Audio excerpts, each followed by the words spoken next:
నమస్కారం, welcome to reflection news. Content నచ్చితే like, share, subscribe చేయండి. ఇంకా బాగా నచ్చితే పే చేసుకుని మాత్రం అస్సలు మర్చిపోవద్దు.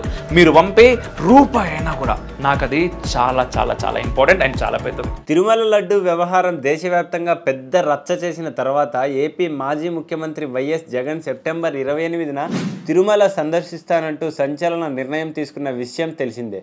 లడ్డు వివాదం తీవ్ర స్థాయిలో ఉన్న సమయంలో జగన్ ఇలా తిరుమల సందర్శించాలంటూ నిర్ణయం తీసుకోవడంపై హిందూ సంఘాలు తీవ్రంగా ఆగ్రహించాయి. జగన్ ఇప్పటికే తిరుమల వెంకన్న విషయంలో ఎన్నో పాపాలు చేశాడని, మళ్ళీ తిరుమల సందర్శిస్తానంటూ వివాదాన్ని పెద్దది చేసే ప్రయత్నం చేస్తున్నాడని హిందువుల నుంచి భారీ వ్యతిరేకత వ్యక్తమైంది. ఒకవేళ జగన్ తిరుమల సందర్శించాలనుకున్నా డిక్లరేషన్పై సంతకం చేసిన తర్వాత తిరుమలలో అడుగు పెట్టాలంటూ హిందువులు డిమాండ్ చేశారు.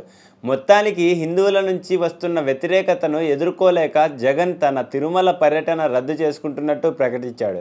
తిరుమల వెళ్లేందుకు ఉపయోగించే ప్రత్యేక విమానాన్ని కూడా వెనక్కి పంపించేశాడు. జగన్ ఈ నిర్ణయాన్ని తీసుకోవడానికి ముందు ఏపీ సీఎం చంద్రబాబు ఒక ట్వీట్ చేశారు. అందులో కలియుగ వైకుంఠమైన తిరుమల శ్రీవారి ఆలయం కోట్ల మంది హిందువుల అతిపెద్ద పుణ్యక్షేత్రం. ఈ దివ్యక్షేత్రం మన రాష్ట్రంలో ఉండడం మన అందరి అదృష్టం.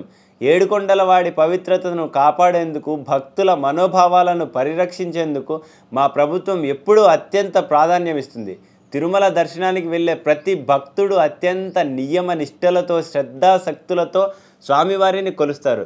భక్తులు అత్యంత పవిత్రంగా భావించే ఈ క్షేత్ర పవిత్రతను కాపాడవలసిన బాధ్యత ప్రతి ఒక్కరిపైన ఉంది. శ్రీవారి సన్నిధికి వెళ్ళే ప్రతి ఒక్కరూ ఆలయ నియమాలను, ఆగమశాస్త్ర ఆచారాలను, టీటీడీ నిబంధనలను తప్పక పాటించాలని కోరుతున్నాను. భక్తుల మనోభావాలకు, ఆలయ ఆచారాలకు భిన్నంగా ఎవరూ వ్యవహరించవద్దని విజ్ఞప్తి చేస్తున్నాను అని చంద్రబాబు ట్వీట్ చేశాడు. చంద్రబాబు ఈ ట్వీట్ చేసిన కొద్దిసేపటికే జగన్ తన పర్యటన రద్దు చేసుకుంటున్నట్టు ప్రకటించాడు. జై హింద్, జై భారత్.